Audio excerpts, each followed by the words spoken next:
maybe can indicate me also what's possible directions in this kind of things, which as I say, I've done many years ago, which could be possibly new interesting perspective in this direction. Okay, so the main point I actually here, well, this is highlights.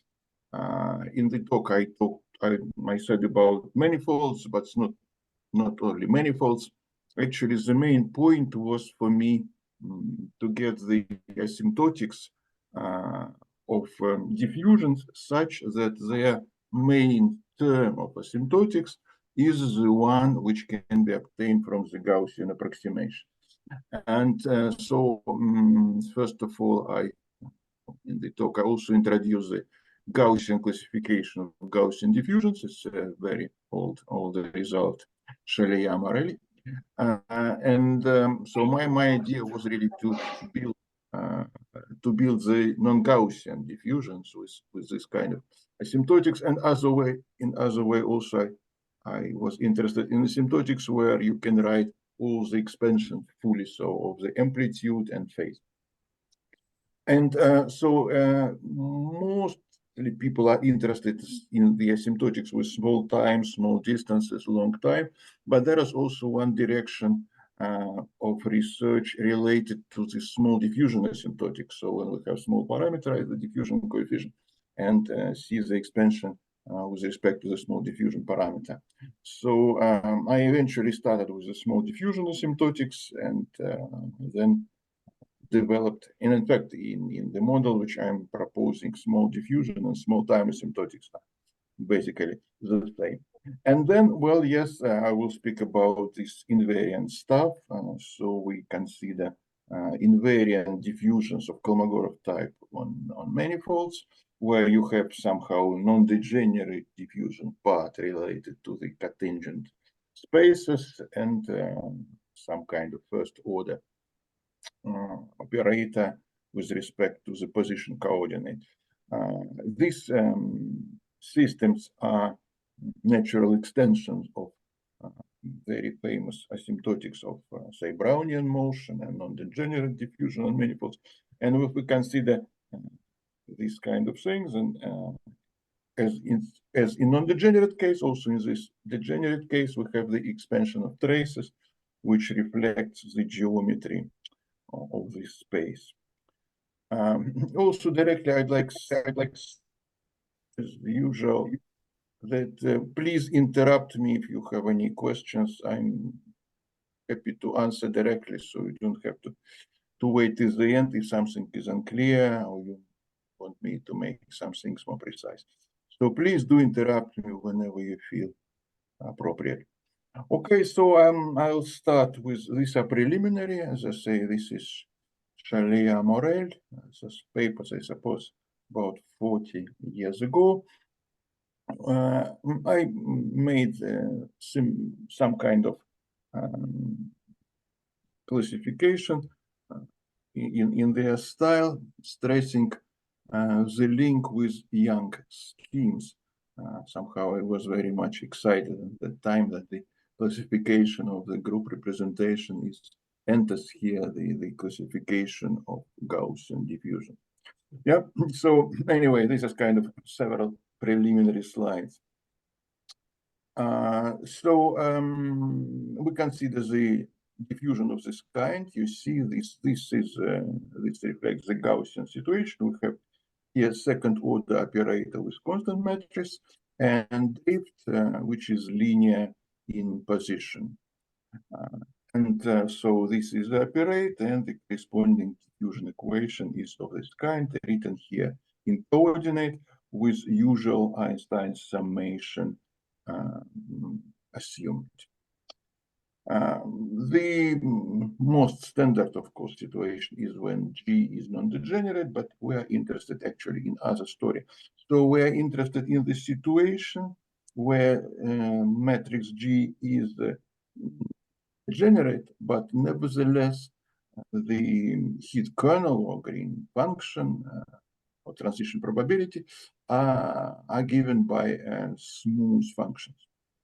And this is the basic results, a simple result, which tells you that if you have this given matrix G and A, then you have to build this kind of matrix, integral exponent A to G exponent A prime. Prime is for transposition.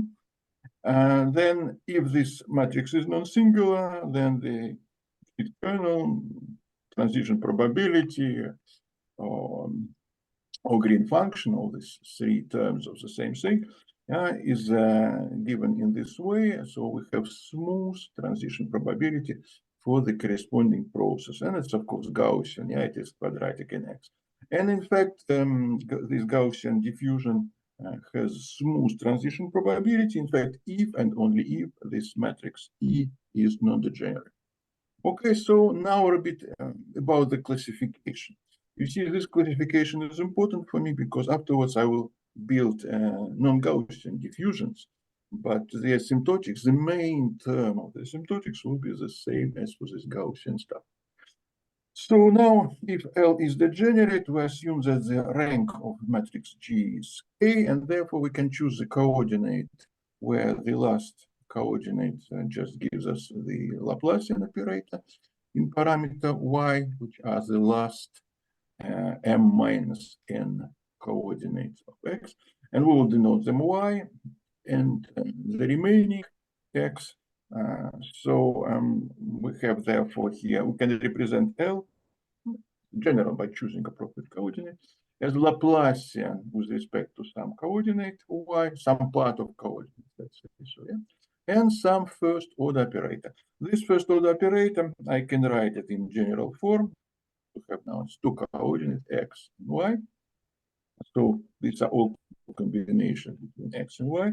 Therefore, this operator is given by a matrix which can be presented in this way: AXX, AXY, X, AYY, in this form of the first order operator.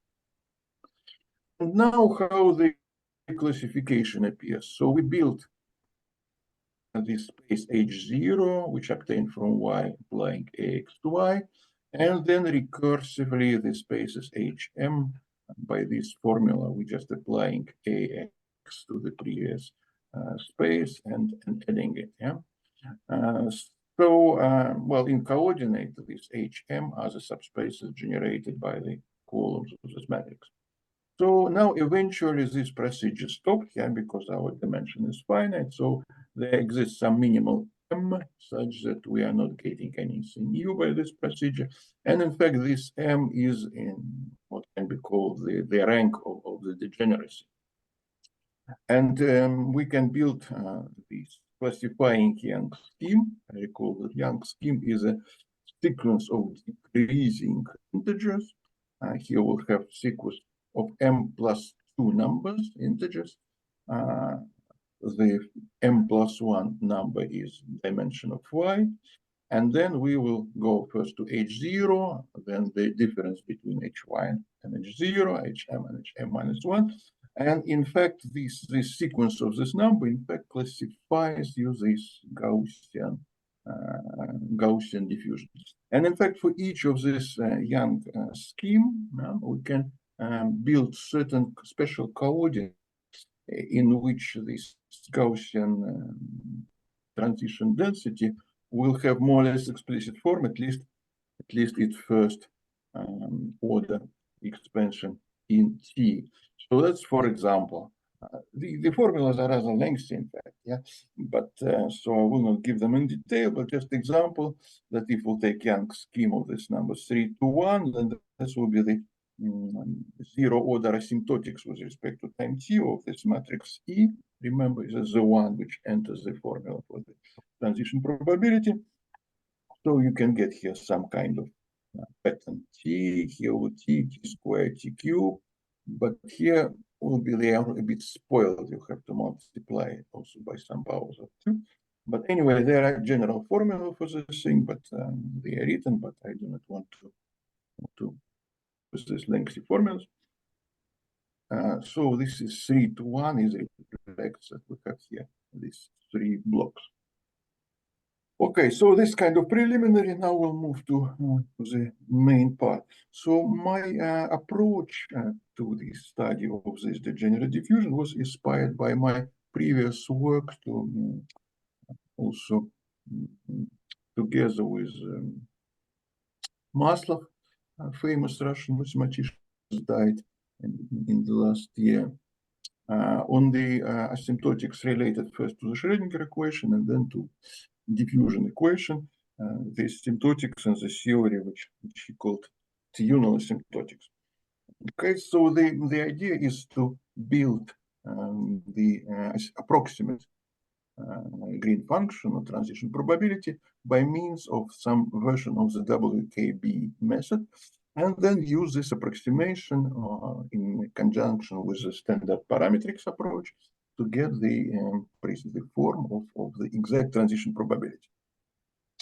Okay, so to build this quasi-classical kind of asymptotics, we need to solve the corresponding Hamilton-Jacobi-Bellman equation, and they are built by the characteristic from the Hamiltonian equation. So these kind of Hamiltonians which arise in this case, so they will be quadratic in momentum. And this is, I again separate here two variables, y with respect to which we have non-degenerate quadratic part, and x, well, the remaining one. So therefore we can build this quadratic Hamiltonian, somehow general quadratic Hamiltonian, which is non-degenerate with respect to variables y in this way. So this is quadratic form, g is non-degenerate, and there's some linear term. So again, xy positions, and p and q are the corresponding momentum dual variables. And as I say, we assume that this g is non-degenerate. So first idea, my general idea, as I already explained, is to see what can be the Hamiltonians and the corresponding systems, which looks like, in the first approximation, like Gaussian. So in Gaussian, Hamiltonian should be quadratic in all the variables. So the first idea is just to take quadratic approximation around initial, say, point x0 and y0.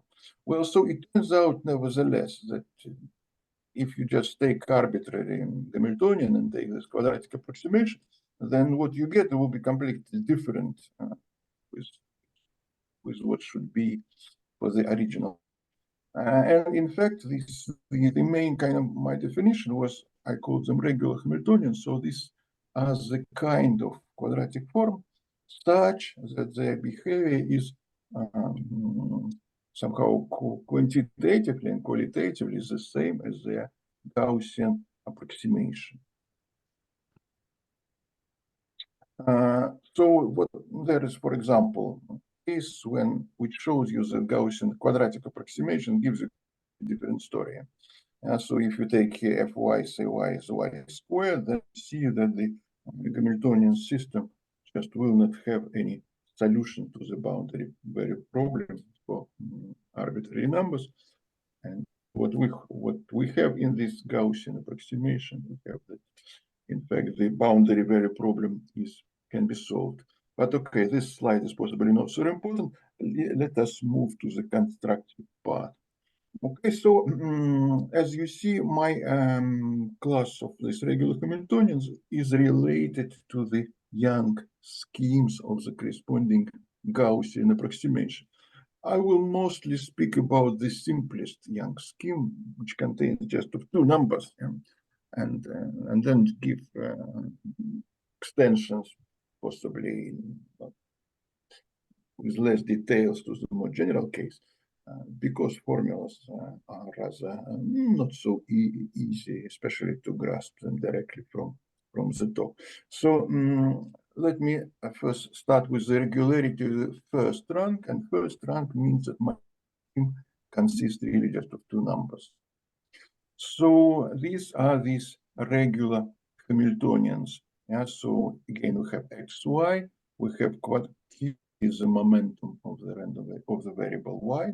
So we have quadratic non-degenerate form here, g of x non-degenerate matrix, and the linear part is given in this way. Yeah, the coefficient at p is linear in y, coefficient at q is quadratic in y, and well, I add here some potential. From the point of view of diffusions, this is not really important, but we can include the sources, yeah? And so why not include them? They are included in the way, not spoiling much if we also assume certain condition of this function. So what we can prove? Why this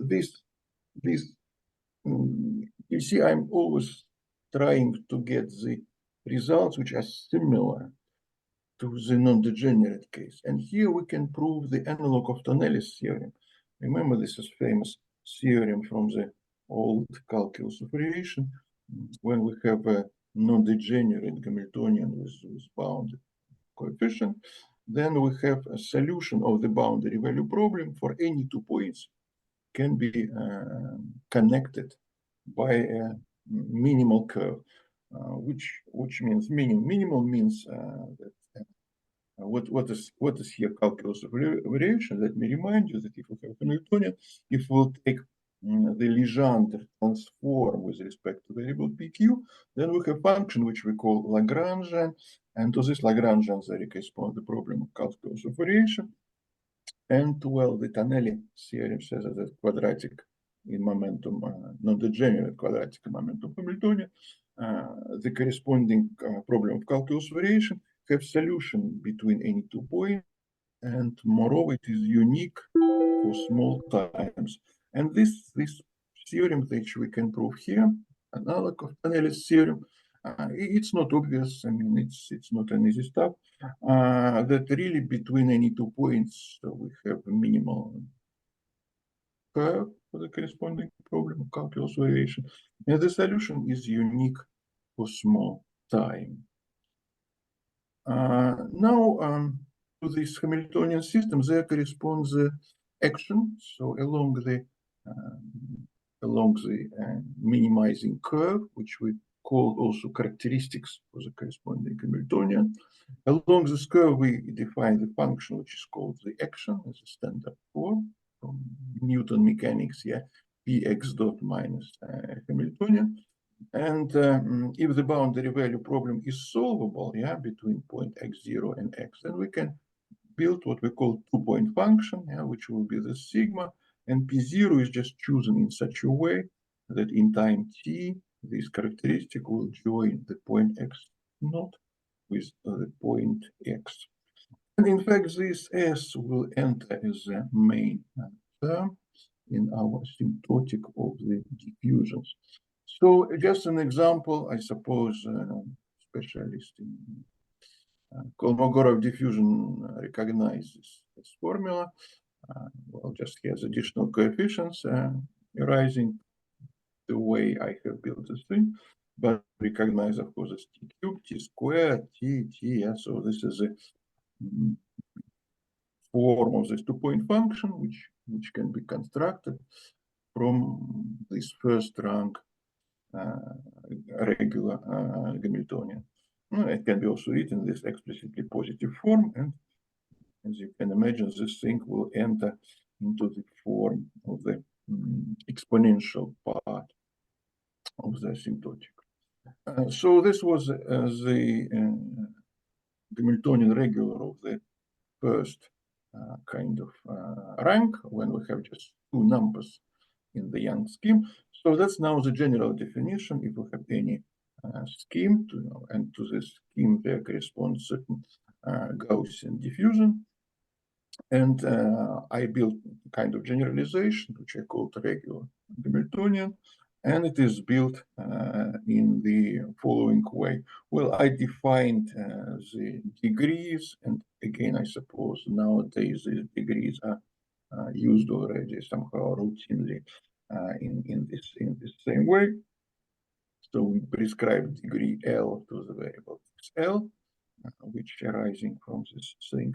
And that's my definition of the regular Hamiltonian is the quadratic, of course, in momentum function of this form. So in last variable, this is QR momentum is the last variable, y, which is xm plus 1, and the coefficient depends only on x0 on the first one. And all the things are polynomials. So it is, in fact, polynomial in all variables except for this x0. Yeah, so all the polynomials with coefficient depending on x0. Usually we are interested in bounded coefficient.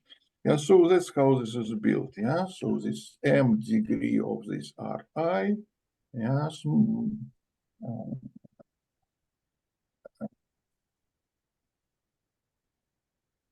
yeah, so this the degree of this Ri is I, and the matrices dri always dxi, they have maximal rank, so in some sense they're non-degenerate, and also this free kind of term is bounded from below.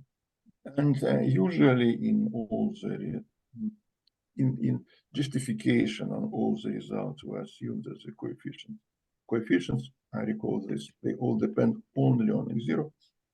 Assume that these coefficients are bounded, but I suppose also some unbounded coefficients, the result also should be true. So now move to diffusion. Yeah. Again, maybe I recall what is the link between the Hamiltonian, this Hamiltonian function, which is quadratic, and diffusion. So this equation, yeah, so this is really diffusion from which I start, but I just add the small parameter h because I'm interested also in this small h and small time. Yeah, so this equation can be written in pseudo-differential form. Yeah, I put the pseudo-differential sort of in this thing because it's not a standard way of writing pseudo-differential operator. Usually we'll write here h divided by I. Yeah, but we can modify, let's say, definition of differential operator, which is convenient in this kind of setting. So we define hx, and instead of p, we'll take this operator, just differentiation minus h. Yeah, then with this function h, if we substitute for p this operator, with this function h, you get this diffusion, and therefore we can write this diffusion in this pseudo-differential form. Yeah? So we are interested in heat kernel or green function or transition probability between point x0 and x, or we denoted UG, and we are interested in asymptotics of this thing for small time or and for small h. Yeah? Two things. So the idea will coming from this WKB method, actually, going back to applications to Schrödinger equation. We are looking for this asymptotic form in this way. Yeah, so this is exponent of something divided by h, small parameter, and there's some constant depending on h, and again there is function depending on tx0. So we're looking for the first term of the asymptotics for the main term, yeah, in this way. So we substitute this function in this equation and equalize terms of order h0 and h1. When we equalize term of order h0, we'll get Hamilton-Jacobi equation. This is general with h, and this is more specific for our particular h, which is quadratic in momentum.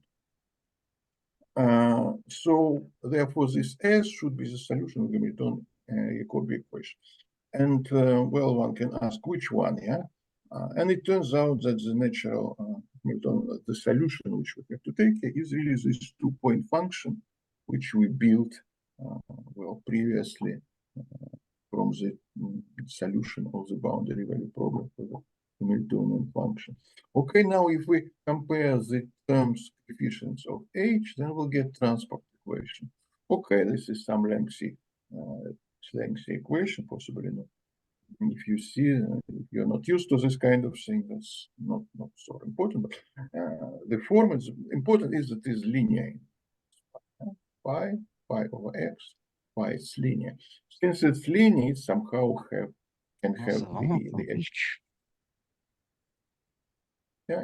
If question, then please. Okay, so if we have these two functions phi and s, so I again show you this formula. So this is amplitude and this is phase. If the phase satisfies the Hamilton-Jacobi equation, if the amplitude satisfies the transport equation, then our UG will satisfy the diffusion equation up to orders h square, yeah, namely, so this thing, it is not, it should be zero if it will be exact solution. It's not zero, but it is small of order h square. Well, and here I already comment how we can explicitly more or less solve the transport equation. We need the determinant of the characteristic with respect to initial momentum. It is known that it satisfies this kind of equation, and therefore the transport equation has a more or less explicit solution of this kind of form. Yeah, so we have solution of transport equation, we have two-point function solution of Hamilton-Jacobi equation, we have the approximate asymptotic of the green function. And well, this is a theorem. So consider one of the main theorem what I want to present here. For small time, the green function for a regular Hamiltonian, which I described previously, was bounded coefficient, has the following form. So this is asymptotic, which we have constructed. This is some kind of cutoff modifier around x0. This is the modifier which ensures you that the characteristics do not enter the focal point, so to say. And you see, this is the point very important here. We have multiplicative asymptotic. Yeah, so not just plus something, but we multiply by 1 plus or capital from ht. So you see that in fact small h asymptotic, they at the same time small time asymptotic, well, plus some exponential correction. Well, and this UG asymptotic, well, it is built. So the main somehow thing is that if you build this phi and s previously, then what you get here regular expansion. So I stress this is the main impact, yeah, that up to some coefficient t in some power minus b here, t in power minus a, this thing are regular power series in h t x minus x0. And this is a regular power series in t x minus x0.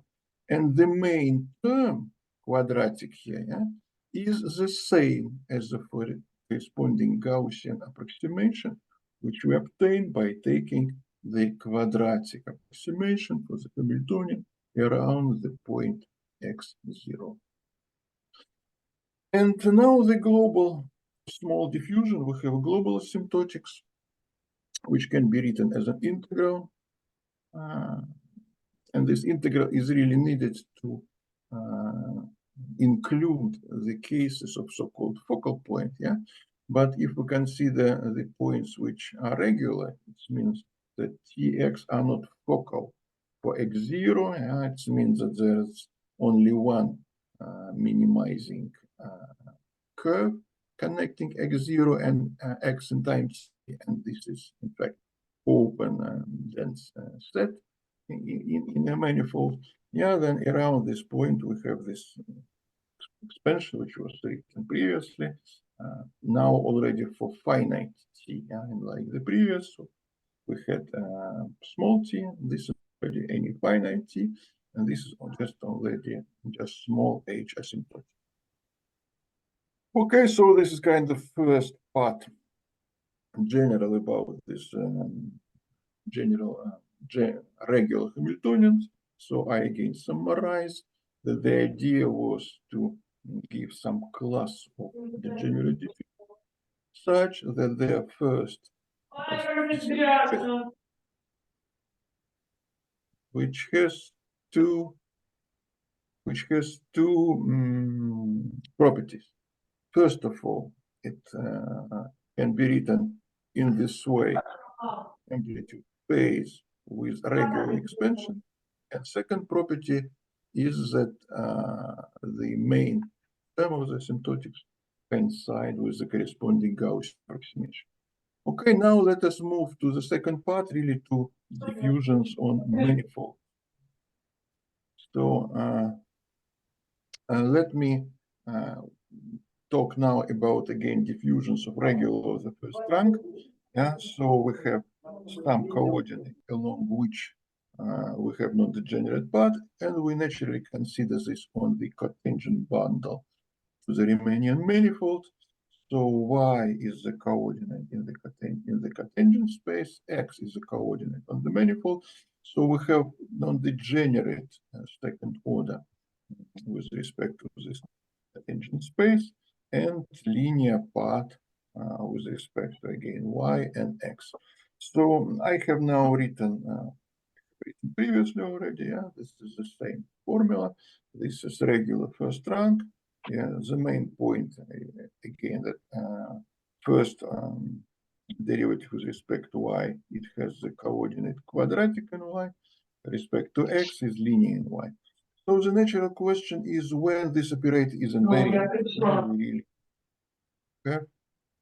Maria, I suppose you have to switch on your microphone. Sorry. Now, so the question is when this thing is invariant. Well, this is not a difficult question, of course. I will just have to make the change of variables and see what is transformed to what. So the result is the following. Yeah, so just all of these coefficients, tensorial interpretation. Yeah, so we have Riemannian local coordinate in M, non-degenerate tensor of type 0, 2, tensor of type 0, 1. This both gives us a quadratic function on the cotangent bundle. Tensor B beta gamma of type 1, 0, 1, 1, 1, 2, and the sum of tensors of this type. So if these are all tensors, yeah, then this thing becomes an invariant thing. And with this second order differential operator, can write in this form. Yeah, so it is, first of all, it is an invariant operator on the cotangent bundle. And secondly, it is regular of the first order in the sense which was advertised previously, and it means that the green function or transition probability can be written in a certain specific form. Yeah, so this is if and only if, yeah, any invariant operator which is regular has this form. Yeah, so it may be interesting to look at it, how these operators can be defined in terms of stochastic equations. So natural way is to consider the embedding of manifold M in Euclidean space. It is well known that this can be done for any Riemannian manifold. Of course, can be done in various ways. And for each of such embedding, we can build the system of stochastic differential equation. Yes, as you see, you can recognize here, this is this Kolmogorov stuff. Yeah, so it is just something dt, first no dw, and the first part has this dw. And this is standard n-dimensional linear process. Standard, I mean, this is not anything over linear here. And excuse me, can I yes, ask a naive question? So your operator is invariant with respect to what? To the, you have operator on cotangent. You can have changes, usual changes of coordinate on manifold, which induce the corresponding change of coordinate on the cotangent bundle. And my operator is invariant with respect to this transformation. Okay. I see. Okay. So I can I can see that in fact this operator is a diffusion operator corresponding to this stochastic system. Also, you see the stochastic system depends on embedding explicitly, yeah. But when we make the operator by using eta formula, on R disappears just because our Riemannian metric is known to be reconstructed from the embedding by this formula.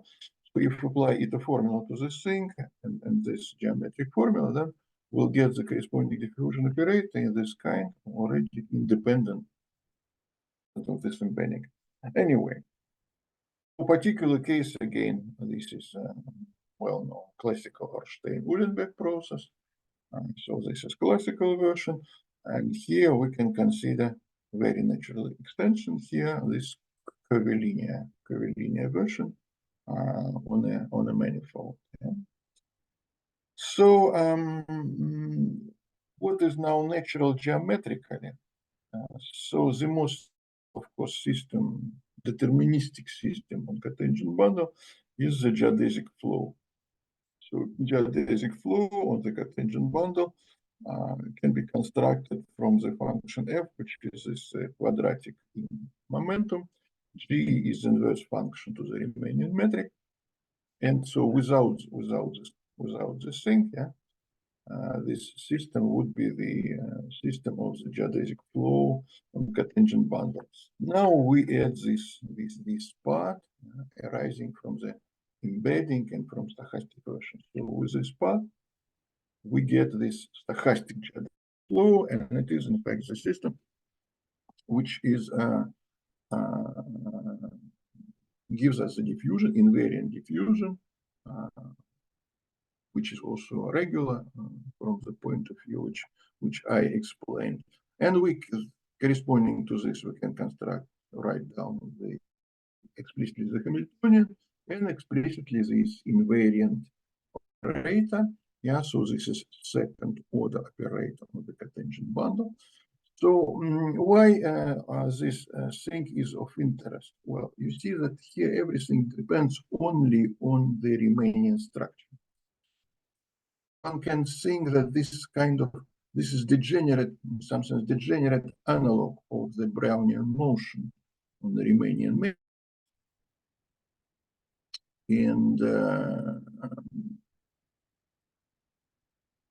And therefore one can expect,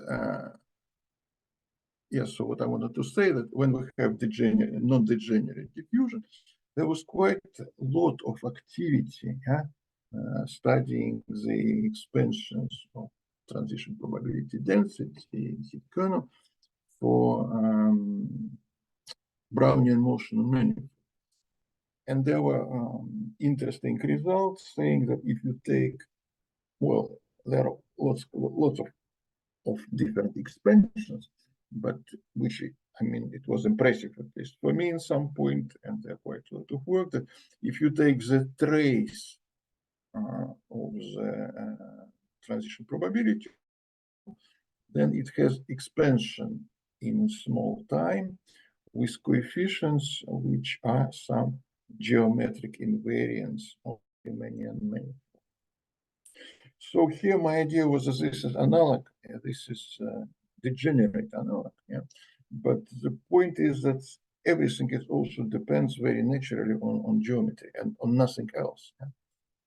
And consider, well, standard geodesic flow and standard Brownian motion. If you consider natural stochastic geodesic flow, so this is also very natural invariant object, but now not on the manifold, but on the cotangent bundle. So one can expect that also we can have some interesting expansion. And if you take trace, then you can get geometric invariance as the coefficients of the expansion. And this is in fact the case. Of course, in order to get trace, can have some, not for any manifolds, you can have a trace. Yeah. Remember, when we talk about Brownian motion on manifolds, we usually speak about compact manifold. Yeah, then you have integral over the compact manifold, and then you have the trace well defined. What is the case here? Well, we also, of course, can think about compact manifold. Yeah, but you see the point here.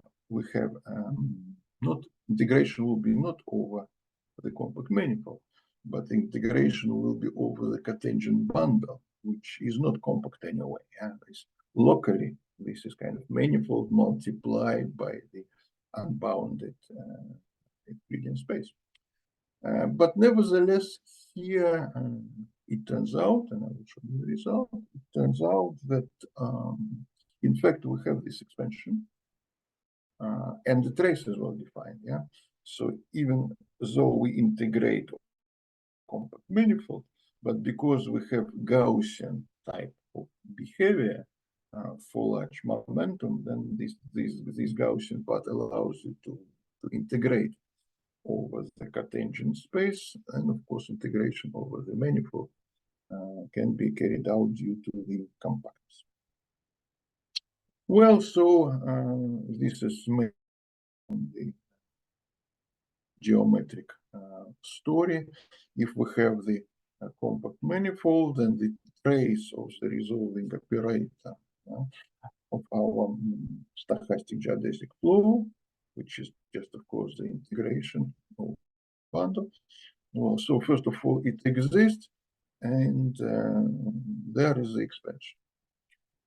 So this is rather non-trivial result.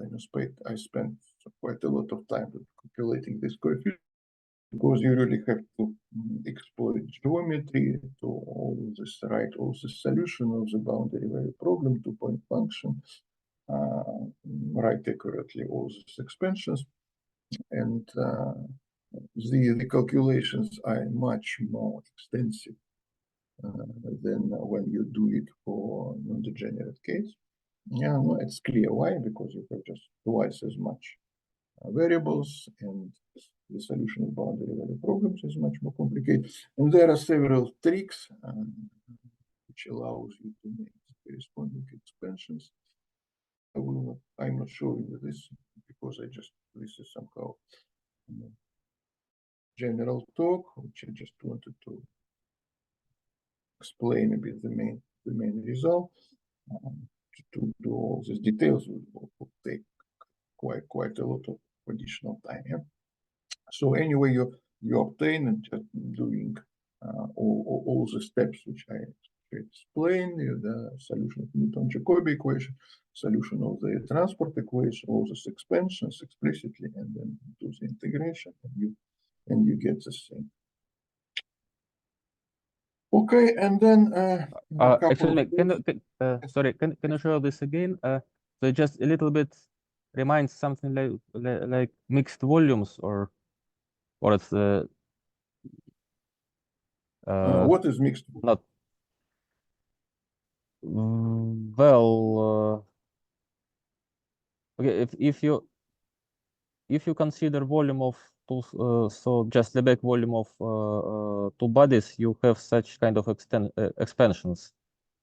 Okay, this is just a naive remark, so maybe it's completely unrelated. Well, you see, there are lots of expansion of this kind, and somehow the leading one is when you consider the Brownian motion on the Riemannian manifold. Then the trace will be exactly this, and you also will have the first volume, the second curvature will be some coefficient. So yeah, in the mixed volume formula, I also have averages of curvatures, for instance, like U, not only say three. Yeah, so I do not know what is mixed volume, but I can imagine that the first two non-trivial coefficients, should be, of course, the volume and the curvature. What else? Okay. And here it is proved, and we have even written some programs, mathematical, to calculate the next coefficients, but they are very complicated. Okay, so if any question, please. So I'm more or less going to an end. Possibly I will not use all my time. Some words about, I consider also an interesting extension, which I started doing, but at some point I gave up with this activity. Maybe it was a mistake, but this is something which I consider very, very, in fact, interesting extension, and we've done certain results, but published just was one paper, and we gave up. So the idea is now, well, stable stuff. I'm a big fan of stable process, stable distribution, or stable thing.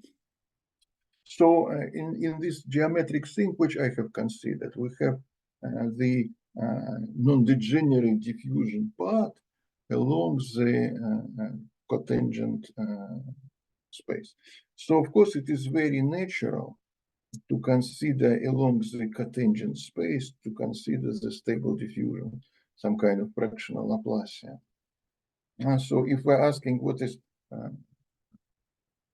stable kind of thing, if we try to build a covilinear version of stable thing on a manifold, and there are quite a lot of question arises, because in this Levi-Hinchin formula, it is somehow supposed that we have some linear structure.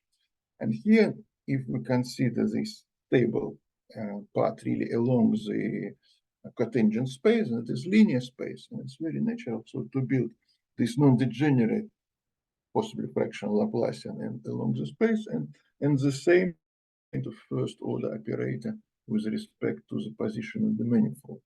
Now it will be a very interesting operator. Related to this is also more general asymptotics. This small h, small diffusion asymptotic. So we can consider, again, this is the first term, but instead of the diffusion, we can consider this stable kind of type of fractional Laplacian, again with small h. So small h is the coefficient at the differentiation. So we write it in this differential form, placing the parameter h, and see what happens. So in fact, this I have done. So the general asymptotics for the thing in non-degenerate case, this asymptotics I have written. But where I stopped, it was really the idea when you have this stable thing along cotangent space for the Riemannian manifold. And what we start doing, again, this is some would be useful result, is also related to the limits of this stuff to the process on manifold. This is the following thing. I recall you that, together with our very well-beloved Brownian motion, mathematical, there is somehow in motion, some physicists call Molchanov, which is in fact Kolmogorov diffusion. And there was some series of papers starting from Nelson showing that mathematical Brownian motion can be obtained as a certain limit of this physical Brownian motion under certain. So we developed this story for the case when the velocity moves not according to the diffusion, but moves according to the stable process. And we proved the result that, again, we have a certain scaling, this physical version of stable process converges to a real stable process. But what I didn't finish and consider interesting is to make it the same on a manifold. So if we'll take this limit, so we can naturally define this process which is stable along the cotangent space. Now take this scaling, and in the limit you have to get something which can be called the stable process on manifold. So, but this program was not complete, and I consider this to be actually an interesting story to develop. Okay, that's basically all I plan to tell you today. And so here are some texts. So actually the main is taken from this book of mine. As I say, it's more than 20 years ago, when I was sort of very inspired with this kind of thing. And then we continue a bit further with my colleague Albeverio, Astrid Hilbert. We finalize this trace formula, which, as I said, it's in fact computationally much demanding property, and also starting this Nelson type limit with stable process in the cotangent bundle here, but we did not move to manifolds. We planned, but we stopped there. Okay, so that's all I wanted to say, and I also would like just finally possible apologize if I did not make proper reference to people who working in this field. As I say, I looked at it 20 years ago, and I'm just starting to looking around, and I will be happy to see your advice and comments about it. Thank you. Oh, thank you, Vasili. I just remember that Stas Molchanov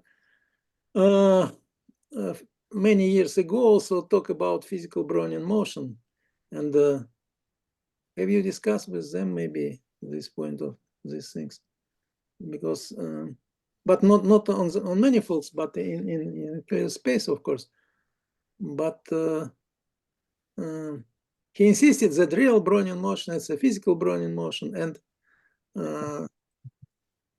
now I, for the first time, understand that you also considered this type of things. Well, you see, it comes from the fact that Brownian motion has no velocity, and the physicists think that everything should have velocity, otherwise it's not physical. Therefore, when we consider this Kolmogorov thing, then velocity is Brownian motion, which is finite. So acceleration is Brownian motion, then we have speed, and therefore this is physical. By the way, also related to this is also interesting direction of research is relativistic Brownian motion. There is a similar thing, but certain additional invariants. One can also consider the asymptotics. There is some interest in this by, I suppose, by French school. That quite a lot of done now in this relativistic Brownian motion. So this is actually Brownian motion on the cotangent bundle to Lobachevsky.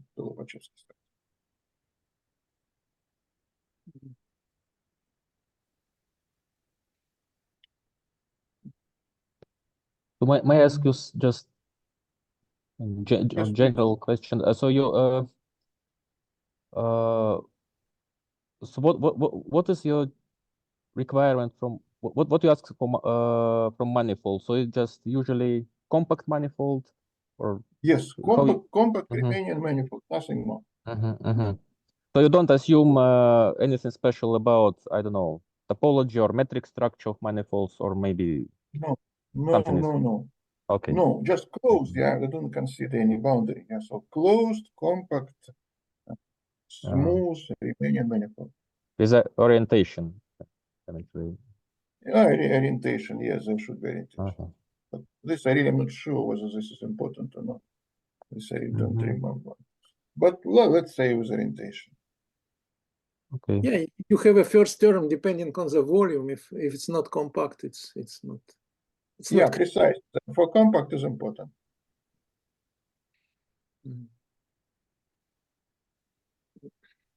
Of course, there could be some extensions. So, for example, if we consider, say, negative curvature or positive curvature, so there should be definitely some extensions. But, yeah.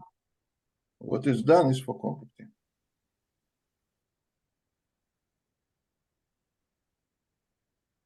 And you do not consider any random work on manifolds,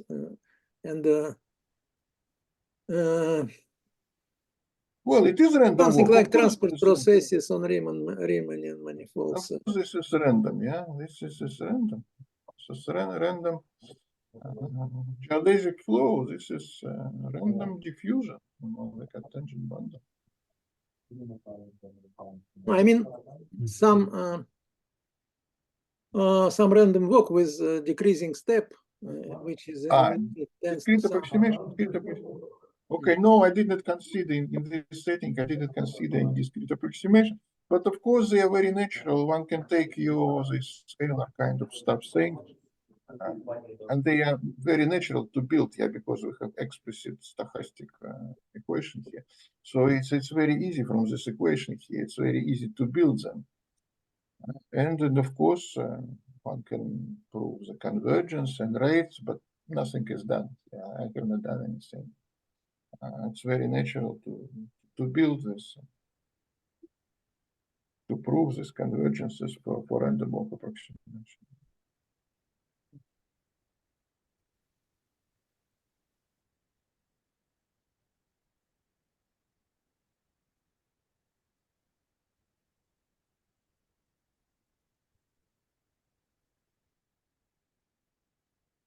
And gamma, small gamma, what it was, small gamma in your expansion?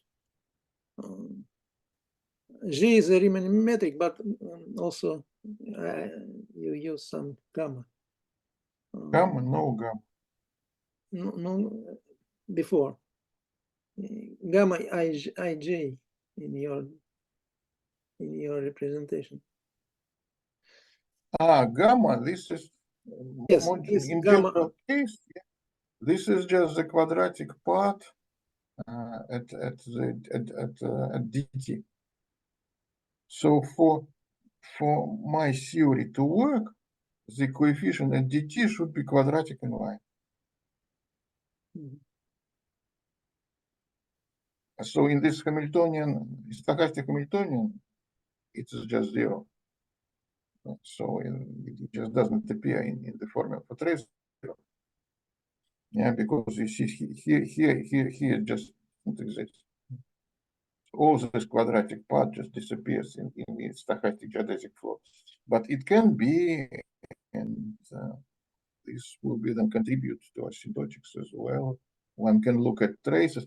I just, in this formula for traces, I'll just take the minimal things, which have geometric meaning, invariant geometric meaning. So the minimal things is geometric, is the Riemannian metric, If we have some other intrinsic things like potential, force, which has some, then for example, one can consider this in gravitational field, and then this will enter the asymptotics as well.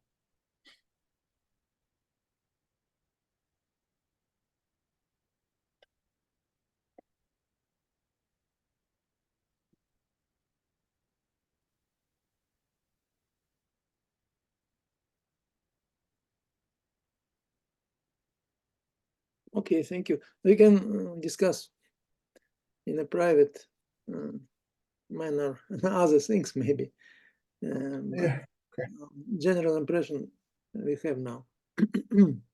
That was really the talk for the general impression, because as I say, there are quite a lot of techniques here, so each one of them will take lectures, to explain them properly. So I just wanted to give the general idea. Any more questions?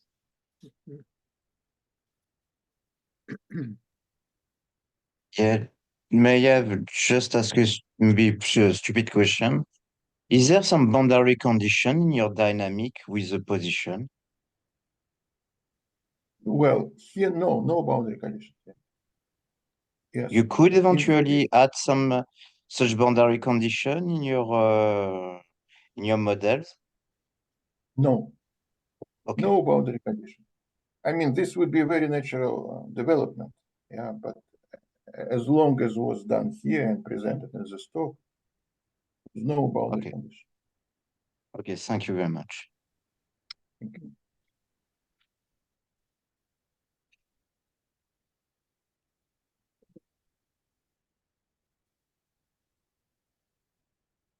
Okay, then maybe thanks again, and that's all for today. If there is no more questions.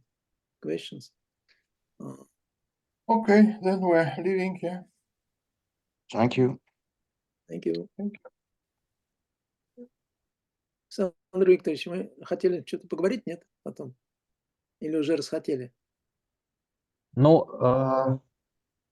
надо понять, как нам организовать для студентов вот эту вот, не знаю, какую-то рассылку. Ну, список студентов и тему у меня он есть, там если вы считаете, что надо просто каждому лично рассылать, ну давайте так и Давайте, сделаем. я беру это на себя, я каждому лично пошлю. И там действительно бывают соседние лекции, которые, ну, так сказать, лекция n+1 опирается на лекцию n.